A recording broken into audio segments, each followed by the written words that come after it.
कल तक टक्कर थी पंजे की और भोंडेकर की, आज टक्कर है आज टक्कर है पंजे की और खरोले भाई की। और फिर भोंडेकर की कहा तीसरे नंबर पे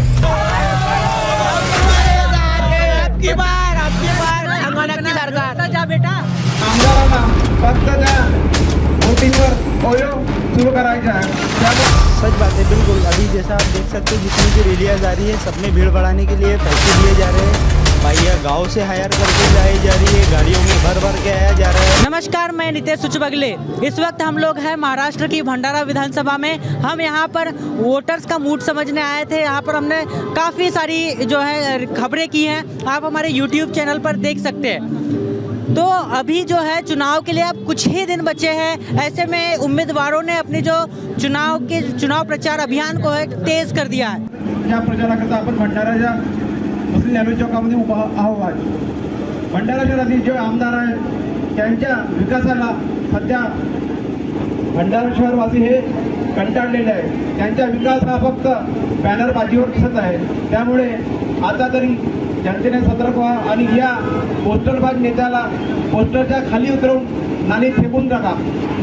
आज आपण मुस्लिम नॅनो चौकामध्ये परिवर्तन घडवण्याकरता आज साक्षीदार बनलेलो आहोत आपण। त्यामुळे येत्या 20 तारखेला आपण माझ्या पूजाताईला मतदान करायचं आहे आणि आपण एकटे नाही तर पूर्ण मोहल्ल्याला घेऊन मतदान बूथमध्ये यायचं आणि मतदान करायचं आहे। भंडारा शहरामध्ये जो सध्या विकास झालेला आहे हा सध्या पागल झालेला आहे।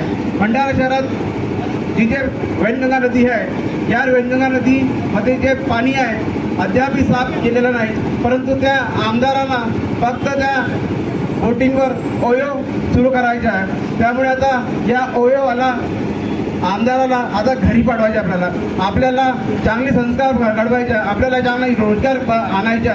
या आमदाराने स्वतःच्या समाजातील एकही युवकांना रोजगार दिले नाही। आजही बघून टाका, आजही हे युवक ह्या रोडावर बिचारे आजही काम करत आहे। त्यामुळे आज इथं त्या सर्व युवकांना रोजगार मिळवायचा आहे तर माझ्या पूजाताईला मतदान करायचं आहे। म्हणून येत्या 20 तारखेला आपण मतदान करण्याकरता पंजाची बटन दाबून माझ्या पूजाताईला विजय करा अशी माझी नम्र विनंती है। धन्यवाद।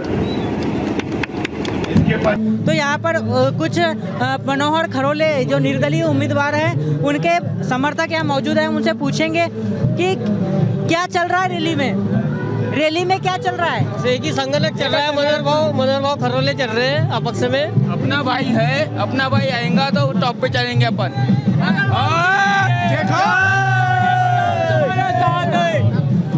कल तक टक्कर थी पंजे की और भोंडेकर की, आज टक्कर है आज टक्कर है पंजे की और खरोले भाई की। और फिर भोंडेकर जी कहा गए तीसरे नंबर पे 50 को के एकदम ओके। 50 को के क्या 50 को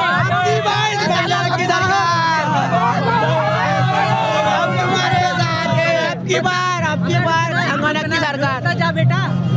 मैं कह रहा हूँ 50 खोखे क्या है। वो गद्दार है, 50 खोखे लेके भाग गया था उधर। कौन भोंडेकर गद्दार है, गद्दार। अपन सुन के तो और भगता है वो जनता के भरोसे।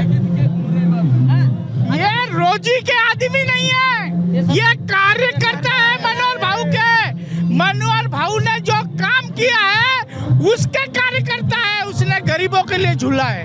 अच्छा, ये रोजी वाला क्या मामला है। ये जो आज तक तुमने रैली देखे हैं इसमें सब रोजी के हैं लोग, पर हमारी रैली में एक भी रोजी का आदमी नहीं है, सब कार्यकर्ता है।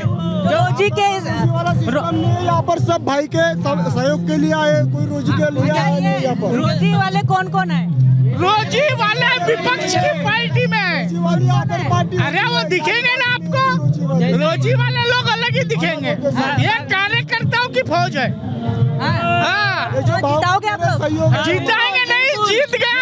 जीत गए। रोजी वाले को रोजी, इधर रैली खत्म हो गई, घर जाओ खाओ और सो जाओ बस। अच्छा, लग एक रहा है बात कि जीत हो चुकी है करके। पिछले 5 साल में आप लोगों ने सरकार के कौन से काम पसंद आए, महायुति सरकार के? महायुति सरकार के सिर्फ भ्रष्टाचार के सिवा कोई काम पसंद नहीं है।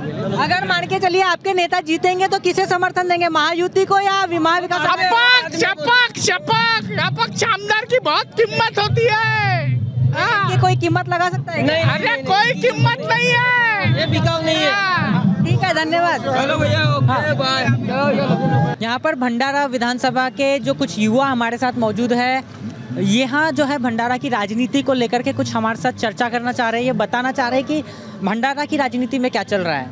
तो सबसे पहले क्या नाम है आपका? मेरा नाम शाहरुख है। अपना एक एनजीओ है टाइगर फाउंडेशन करके, भंडारा में काफ़ी चर्चित एनजीओ है। तो एनजीओ के तहत हम काम करते हैं। तो अभी जो भंडारा विधानसभा का माहौल के जो मुद्दे हैं फिलहाल में है शिक्षा, रोज़गार और युवाओं को जो उच्च शिक्षण के लिए बाहर जाना पड़ रहा, ऐसी कुछ भी यहाँ पे संगठन नहीं है जो काम कर रहे हैं, ना सरकार इन पे काम कर रही है। रोड के हालात दिन ब दिन खस्ता होते जा रहे हैं, काफ़ी मुश्किलों से जूझना पड़ रहा है। रोड ख़राब होने की वजह से एक्सीडेंट्स होते हैं। कई बार हमने इसके खिलाफ बोले लेकिन अभी तक रोड के निर्माण नहीं हुए। और सबसे बड़ा मुद्दा है यहाँ पे रोज़गार का। आज भंडारा काफ़ी मतलब बड़ा सिटी होने की वजह से भी यहाँ के युवाओं को नागपुर, पूना, मुंबई जैसे शहरों में जाके रोज़गार के लिए जाना पड़ता है। भंडारा में ऐसी कोई अपॉर्चुनिटी नहीं है जिसकी वजह से युवाओं को रोज़गार मिले।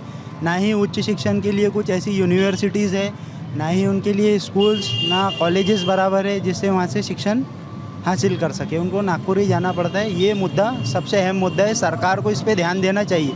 जो सरकार इस पे ध्यान देंगी वो तो युवा भी उनके साथ है और काफ़ी जनता भी जितनी भी है, समस्त जनता उनके साथ बिल्कुल खड़े रहेगी। अच्छा, तो ये बताइए कि यहाँ पर ये इस शहर में बहुत ज़्यादा प्राइवेट अस्पताल है, तो गरीब लोगों के पहुँच के बाहर हो रही है जो स्वास्थ्य सुविधाएं हैं, उसको लेकर के क्या माहौल है, क्या क्या चीज़ें हैं, वो क्या मुद्दा बनता जा रहा है एक स्वास्थ्य का? स्वास्थ्य का बहुत गंभीर मुद्दा है। असल में कैसा होता है, यहाँ पे जो अपने गवर्नमेंट हॉस्पिटल्स में इलाज तो है लेकिन आधुनिक तकनीकों से इलाज नहीं हो रहा है। जैसे कि MRI हो गया, CT स्कैन्स हो गया, इसके लिए प्राइवेट की तरफ ही जाना पड़ता है। आज एक MRI करने के लिए 6 से 8 हज़ार रुपये की कॉस्टिंग देना पड़ता है। उसके लिए प्राइवेट हॉस्पिटलों की तरफ रुख करना पड़ता है। और अगर गवर्नमेंट्स के अगर अपने कोई स्कीम्स लेना है तो उसके लिए हमको नागपुर मेडिकल या एम्स जाना पड़ता है। भंडारा में यहाँ पे गवर्नमेंट हॉस्पिटल की भी तरफ ध्यान नहीं दिया जा रहा है, ना ही उसे आधुनिक बनाया जा रहा है। जैसा है वैसा ही चल रहा है। गंदगी है, खर्रा खा के थूक रहे लोग वहाँ पे। सफाई का बिल्कुल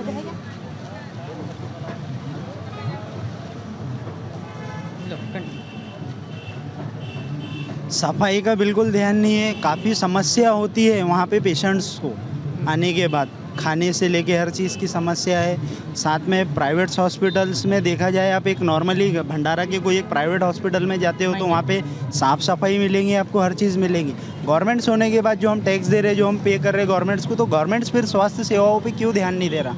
जब बोल रहे हैं कि हमारा देश इतना विकास हो गया है, देश का विकास हो गया, तो भंडारा में विकास क्यों नहीं दिख रहा? भंडारा में विकास कहाँ गुम हो गया है, ये नहीं दिख रहा ना। तो फिर ये मुद्दे 5 साल में एक ही बार गूंजते हैं या फिर हर समय आप? हर समय गूंजते हैं, लेकिन 5 साल में एक बार आप जनता तक आते हो। आप अगर डेली जनता तक आओ, डेली जनता से उनके विचार पूछो, तो आपको हर दिन कोई ना कोई मुद्दा मिलेगा। आज विधानसभा की आपको ये करना था, आपको यहाँ का लोगों की राय जानना था, तो आप आए, हमने आपके सामने खुल के बोले। लेकिन ये चीज़ हम जब वहाँ जाके बोलते तो वहाँ पे कोई वीडियोग्राफी तो नहीं होती ना कि लोगों तक पहुँचे। वो तो एक बंद ऑफिस में बात होती है, हम उन तक के निवेदन देते, निवेदन बस जाते, सीमित होते, बात खत्म हो जाती। अच्छा, तो अब यहाँ पर जो है भंडारा विधानसभा की बात करते हैं तो यहाँ पर महायुति से जो है नरेंद्र भोंडेकर है, महाविकास आघाड़ी से पूजा ठाकुर है। तो आप कैसे देख रहे हैं इस चुनाव को, कौन जीतेगा, किसकी लीड आ रही है? क्या चुनाव का विषय काफ़ी गंभीर है। अभी माहौल बता नहीं सकते किसी एक के पर्टिकुलर, क्योंकि देखो जनता के दिलों में जो है, दिल में जनता मुंह पे नहीं आ रही है खुल के, और आना भी नहीं चाहती। जनता के जो मुद्दे, जनता अपने मुद्दों पे वोट करेंगी। विकास का मुद्दा, रोजगार का मुद्दा, ये शिक्षा जो का एक मुद्दा। लाड़की बहन योजना है उसका कितना असर देखते हो यहाँ पर? लाड़की बहन योजना का असर तो दिख रहा है लोगों में, लेकिन मुद्दा लाड़की बहन का नहीं है, असर पैसे का नहीं है। पैसे तो कैसा है, इंसान कमा ही ले रहा है, खा ही ले रहा है, रोजगार पैसे ही जो मिल रहा है। लाड़की बहन तो सरकार भी अपनी जेब से नहीं दे रही है ना, सरकार भी जो हमसे टैक्सेस के रूप में ले रही है वही हमें रिटर्न कर रही है। लाड़की बहन का मुद्दा बोले तो सरकार अपने जेब से थोड़ी दे रही। आज बताओ महंगाई कितनी बढ़ गई है, पेट्रोल का रेट हो गया, सिलेंडर का रेट हो गया, हर चीज़। हम इवन गाड़ी ले रहे तो उससे 15 से 18 हज़ार रुपये रोड टैक्सेस इंक्लूडेड GST में लाके देना पड़ रहा है। हाँ। तो वही हमारा हमको रिटर्न मिल रहा है। अच्छा वो ठीक है, मैं पैसे की जब बात आ रही है तो ये भंडारा के लोग कहते रहते हैं कि जो रैली है पॉलिटिकल रैलीज उसमें भीड़ बढ़ाने के लिए लोगों को पैसे दिए जाते हैं, क्या ये सच है? ऐसा आपके सच बात है, बिल्कुल। अभी जैसा आप देख सकते हो जितनी भी रैलियाँ जा रही है सब में भीड़ बढ़ाने के लिए पैसे दिए जा रहे हैं। बाइया गांव से हायर करके लाई जा रही है, गाड़ियों में भर भर के आया जा रहा है। और जनता क्यों ना ले पैसे? क्योंकि जनता भी जायज़ मतलब जनताओं का रोज़गार मिल रहा है ना। वो जो बेचारा 3 महीने से खाली लेबर बैठा था, जिसको किसी ने पूछा नहीं काम के लिए, कोई एक MLA गया, कोई एक नगर सेवक गया कि भाई तुम यहाँ पे गांधी चौक पे बैठे हो, तुमको आज काम मिला नहीं मिला, आज तुम्हारी रोज़ी बनी नहीं मिली। ये उनके लिए एक अवसर है। अवसर में अगर वो पैसे कमा रहे तो वो भी जो काम कर रहे जायज़ है, बिल्कुल जायज़ है। क्योंकि उनकी रोजी हर पार्टी ऐसी कर रही है। अभी हर पॉलिटिकल पार्टी पैसे दे के रिलीज़ में भीड़ बढ़ा रही है। कोई ऐसा नहीं है कि यहाँ पे फ्री आया है, सब पैसे किसी ना किसी का कोई मतलब है। जैसे चुनाव खत्म हो जाएंगे तो वो लोग फिर बेरोजगार हो जाएंगे। चुनाव खत्म फिर बेरोजगार, उनके लिए एक रोजगार का अवसर बना हुआ है विधानसभा इलेक्शन। उनको पता है कि हम चुनाव खत्म होने के बाद फिर से बेरोजगार है। जब तक चुनाव चल रहे 10-20 दिन में जितने भी 5-6 हज़ार रुपये जो भी रोजी बन जाए तो गरीब के घर में एक सामान आ जाता है, एक किराना हो जाता है 1 महीने का। ये तो मकसद से जैसे धनबल के हिसाब से अगर देखा जाए कि चुनाव होंगे तो बाद में विकास कहाँ होगा? ऐसे में नहीं, ऐसे में विकास का हर बार जनता थोड़ी दोषी है विकास का। ये चीज़ें जो है 5 साल में एक बार आते हैं, 5 साल में एक बार आते हैं, 5 साल में एक बार भी नेता लोगों के घरों पे आते। तो जनता जो है, अब बताओ वो गांधी चौक पे दिन भर रोज़ी के लिए बैठे रहता है। एक लेबर की बात बता रहा हूँ, 300-350 रुपये रोज़ी है, वो दिन भर बैठे रहता है। उसको अगर काम मिला तो ठीक, नहीं मिला तो वो अपने घर रिटर्न आ जाता है। अब ये समय पे क्या होता है कि ये नेताओं लोगों ने एक वो बना के रख दिए कि 400 रुपये रोज़ी, 500 रुपये रोज़ी, गाँव जाके उनको हाइक करना, उनको गाड़ी मिलना, उनको सेवाएं मिलना, खाना मिलना, हर चीज़ मिल रही है। जब उसको खाना, गाड़ी, आने जाने के लिए हर चीज़ मिल रही है और उसको 500 रुपये रोज़ी मिल रही है तो वो क्यों काम पे जाएगा? काम, मजदूर का काम क्या है? बस काम करना। उसके लिए ये नहीं देखा जाता है कि कौन सी पार्टी के लिए काम करना है, कहाँ काम करना है। वो जब अपने घर से निकलता है तो नियत करके निकलता है कि मैं 300 रुपये कमा के लाऊंगा, अपने घर में किराना भरूंगा, अपने बच्चों का पेट भरूंगा।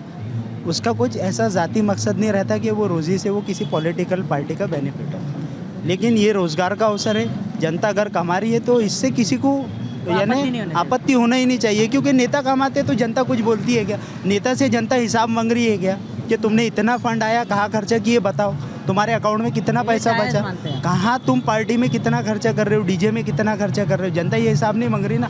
तो किसी का काम ही नहीं है कि जनता पे भी आपत्ति उठाए और उनको बोले कि तुम रैली में क्यों जा रहे हो। ठीक, धन्यवाद। आप कुछ कहना चाह रहे हैं? नहीं ठीक, तो मैं नितेश उच्च बगले, न्यूज़ ऑन ग्राउंड के लिए धन्यवाद। बंद करो। मधामध्ये आपण आलेले आहे, जनता आपला खूप चांगली प्रतिसाद देत आहे. काय राहिलं आपल्या या विधानसभा क्षेत्रासाठी मुख्य कारणे? मी मनोहर शिवप्रसाद करोले. मी भंडारा पवनी विधानसभा क्षेत्रातील सर्व बंधू भगिनी आणि सर्व प्रिय मतदार बंधू भगिनींना सर्वप्रथम मी नमस्कार करतो. आणि मी एक सामाजिक कार्यकर्ता.